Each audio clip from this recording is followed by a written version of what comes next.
Hi guys, and welcome to another episode of Kabir Considers.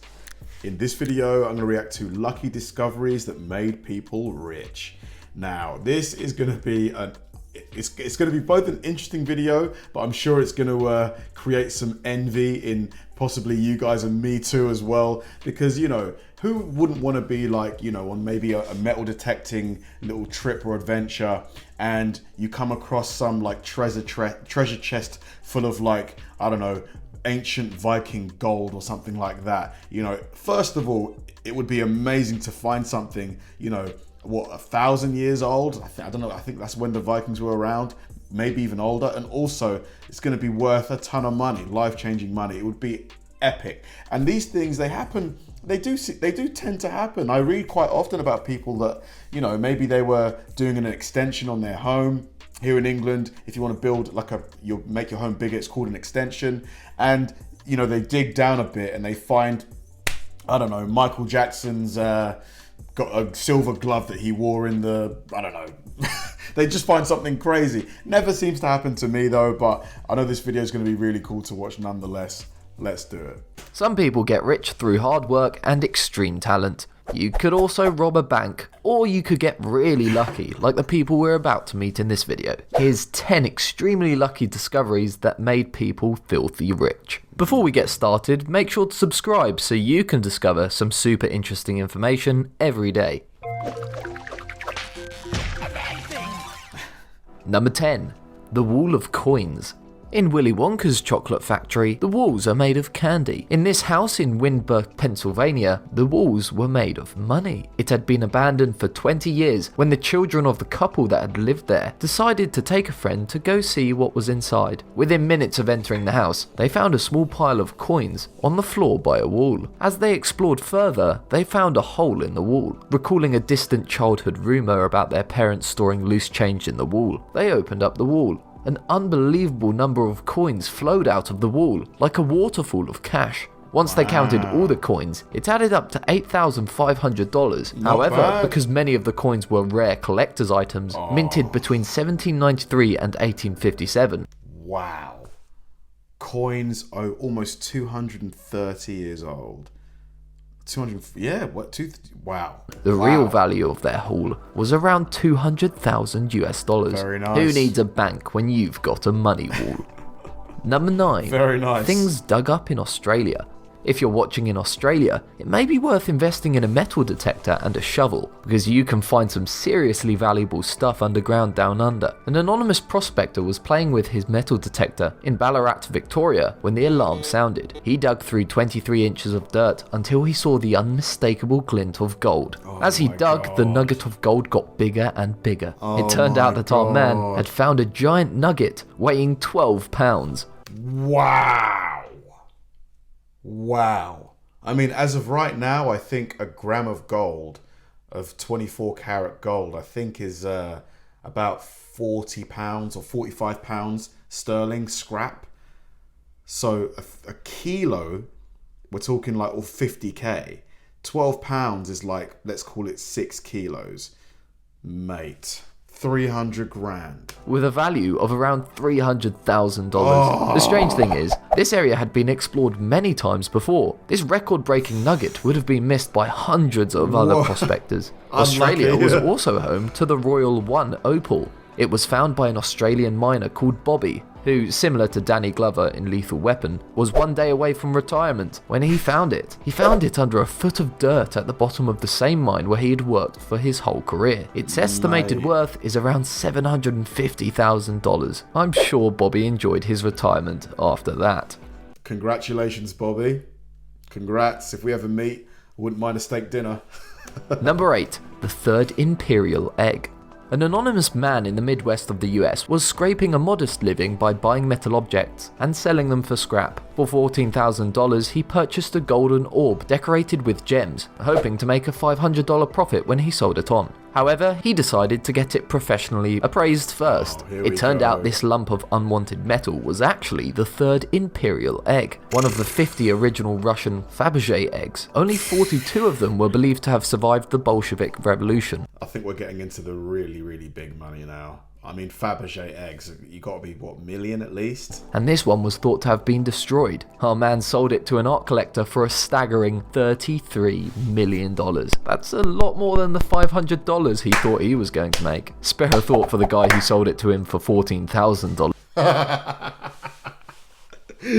Mate, to be fair, he still made 14 grand, but oh my God. He might be crying himself to sleep. Though. Every night. That's got to hurt. The moral of this story is always know what you're dealing with. Number 7. Mate, there's a guy in Wales who accidentally threw away a hard drive which had, I think, something like 4,000 bitcoins on there. Like, he tried everything. He offered a load of money to the local council so that he could go to the landmine. No, where they dump trash. But they said no. 4,000 bitcoins. You know, each bitcoin I think right now is worth about, what, 20 grand? Devastating. Can you get over something like that? Can you ever really get over that? 7. Mo money, mo problems. This is a story of how greed can cause a large fortune to turn into a small fortune pretty quickly. It's also another story of a wall full of money. In 2008, builder Bob Kitts was smashing up a bathroom for his old school friend, Amanda Reese, when he found 2 large medicine chests hidden in a wall. He opened the chests, and to his surprise, they were full of envelopes. Each one had a $50 bill in it. The envelopes were addressed to the P. Dunn News Agency. All in all, there were $182,000 in there. Wow. The 2 old friends were initially thrilled, but that's where their trouble began. Reese offered Kitts 10% of the money, but he wanted 40% and sued her. The estate of the P. Dunn News Agency found out about it, and they wanted a piece too. Eventually, a judge split the money between Reese, Kitts, and 21 descendants of Mr. Patrick Dunn. I bet the 2 friends wished they'd kept their mouths shut. Idiots. I mean, can't you just come to an agreement? Like, 10%? Come on, that wasn't fair. Like, oh my goodness. Fumbled. Now, number 6, 1974, D. Penny. When he died, a Denver Mint employee left his son Randy a small coin collection. Randy kept this handful of coins in a sandwich bag, and after he moved from Denver to San Diego, the bag stayed in his car for over a month. Nearly 20 years later, Randy came across the coin bag again and decided to show it to a professional appraiser. The expert was impressed by a particular silver penny, and after a bit of research, found that this was a 1974 D penny. This penny was made of aluminium and was part of a test batch of only 10 coins. Here we go, super rare. It was thought that all 10 were destroyed after they were found, and they wouldn't work in vending machines, but this one still remained. It was valued at $250,000. Unfortunately for Randy, the government got involved, saying the coin was actually their property. After a legal dispute, the rare coin is now displayed in a museum. Now that we're halfway through, let's... Are you taking the mick? No, man. I would fight that with every penny. But I would fight that with everything I've got. That's not fair. It was his dad's property. I know it's legal tender. I'm sure some of you will say, oh, you know, all legal tender ultimately is the property of the government. But it's his money. Oh, mate, I don't think that's fair. What do you guys think? Let's have a trivia question. Take a look at these photos of equally amazing discoveries. What are they? Stick around till the end of the video and see if you're correct. Number 5. Rare paintings. What's in your attic? Mine's full of a load of junk. So was the attic of Norwegian businessman Christian Nikolai Mustad, or so he thought. In 1908, Christian bought what he thought was a painting by Vincent van Gogh. However, art experts at the time told him they'd actually bought a forgery, because it was not signed. Incensed, Christian banished the painting to his attic, never to be seen again. When Christian died, his descendants discovered the painting and found out more about it. In 2011, art experts decided that this painting, called Sunset at Montmajour, was the real thing after all. Oh man, poor guy. He could have got some enjoyment from the painting, but he thought it was worthless. And let me guess, it's going to be worth millions, right? And it was worth around $50 million. While not as famous as Van Gogh, Martin Johnson Heade is renowned in art circles for his flower paintings. In the 1990s, an Indiana man was playing Masterpiece, a board game about art. One of the questions in the game showed a picture of a painting that looked remarkably similar to one that was on his wall, covering up a hole. It had been there for years and cost next to nothing. Curious, he contacted some art experts. It turned out this hole cover was a lost painting by Heade and was worth $1.25 million. You can buy a lot of filler with that. Nice. Number 4. Action Comics number 1.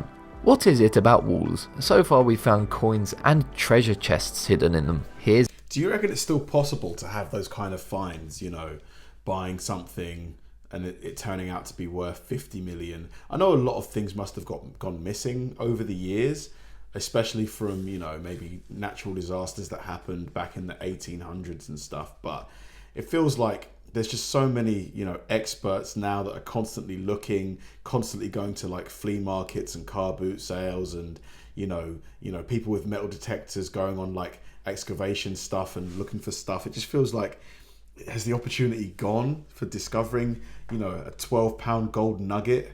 Is another one. Action Comics number 1 was published in 1938 and is the holy grail for comic book collectors, as it features the debut of Superman. Only around 100 exist, and a top condition copy is worth more than $2 million. David Gonzalez from Minnesota bought an old house for $10,000 with a view of renovating it, selling it, and making a bit of cash. While he was smashing down one of the walls, he came across a dusty old comic hidden in the wall insulation. Of course, it was Action Comics number 1. It wasn't in great condition, and David actually tore the cover during an argument with his wife's aunt a few days after finding it. David put the comic up for auction, eventually landing $175,000 for it. Not a bad profit on a $10,000 investment. Now where's my sledgehammer? I've got some walls to smash. Number 3. A hoard, not a hammer. You know what it's like when... But I'm sure like David Gonzalez could have probably had that comic repaired. I'm sure there's companies out there who could have, got it back up to maybe not pristine condition, but could have done a very good repair job, and he probably would have made quite a bit more. If a pristine one gets 2 mil and he got 175k, yeah, I think he left quite a bit of money on the table there, but still, very nice win. When you can't find something. Annoying, isn't it? In 1992, when Peter Watling, a farmer in Suffolk, England, lost his hammer, he asked a friend, Eric Laws, who had a metal detector, to help him find it. Eric was scanning one of his friend's fields when the detector alarm sounded. It wasn't his hammer though, it was a small silver coin. Intrigued, Eric dug some more. He found a gold necklace and enough coins to fill 2 shopping bags. He called the archaeologists in after that. The Hoxton Hoard, as it became known, was a massive deposit of Roman riches, valued at around $15 million. They found a chest containing... When will it be my turn? 15 gold bracelets, a silver bust of a woman, and over 1,000 gold coins. Most of the find is now on display in the British Museum. Eric was rewarded with $2.3 million, which he shared with Peter. I don't know if they ever found the hammer though. Number 2. The Declaration of Independence. A man in Pennsylvania bought a painting at a garage sale for $4. He hated the painting, but liked the frame, so removed the picture to put a new one inside. However, under the painting was an old document. This turned out to be a mint condition copy of the Declaration of Independence from 1776, one of only 25 that were made at the time. He sold it for $2.4 million. The same document sold again in 2000 for over $8 million. It's not such a rare story though. Michael Sparks from Nashville purchased a yellow copy of the Declaration from a thrift shop, and because he liked the look of it, he paid $2.48. Intrigued by his purchase, he decided to get it looked at. How did that make it to a thrift store? How? By an expert. It turned out Michael had bought a lost 1820 copy of the Declaration commissioned by John Quincy Adams, one of only 36 existing copies. When he sold it, Michael netted just under $500,000. Before I reveal the most amazing example, I'd like to remind you to subscribe to this channel. We upload amazing fact-filled videos every day, so don't miss out on learning. It makes me want to go looking for stuff, but I guess when you look for stuff like this, you're never going to find stuff. Like, a lot of these things are kind of like happenstance. They're just by accident, like pure, blissful coincidence. Some amazing new information. Also, make sure to hit that bell icon to be part of the notification squad. Number 1. Coke shares. Do you ever go to garage sales? After you hear this story, you might want to go more often. In 2008, California man Tony Moron paid $5 for a box stuffed with random documents. When he sorted through the papers, he found a stock certificate for 1,625 shares in the Palmer Oil Company, issued in 1924. Since the certificate was issued, Palmer merged with another company, who had merged and merged again, until they were bought by the Coca-Cola Company. Tony's lawyers told him he now had 1.8 million shares in Coke. Bro, fucking hell. Oh, congratulations, mate. Congratulations. Congrats. Worth around $130 million. God damn. This would make Tony the largest non-institutional shareholder in Coca-Cola.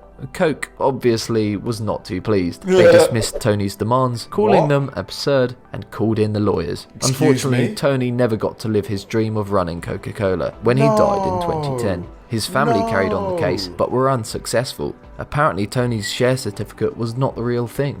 Now back to those vibrant orange organ-looking alien stone creatures. What are they, and why are they relevant to this video? Dude, oh man, Tony.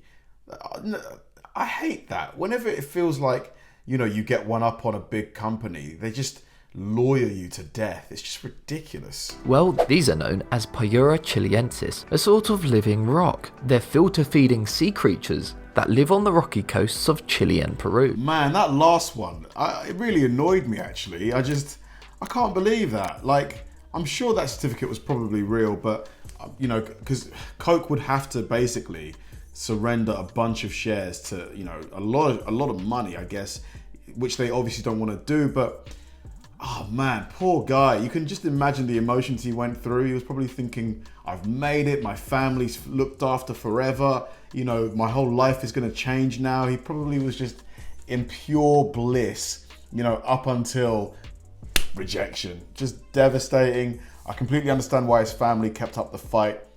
Mate, I just don't know if I would give up that fight, but I guess, you know, once you get to the highest court you can, and if it gets dismissed, what else is there to do? Very, very frustrating though, but still amazing list. The person that found the Vincent van Gogh, you know, painting, unbelievable. The person that found the Roman hoard, insane. The guy who found the 6-kilo golden nugget in Australia, bravo.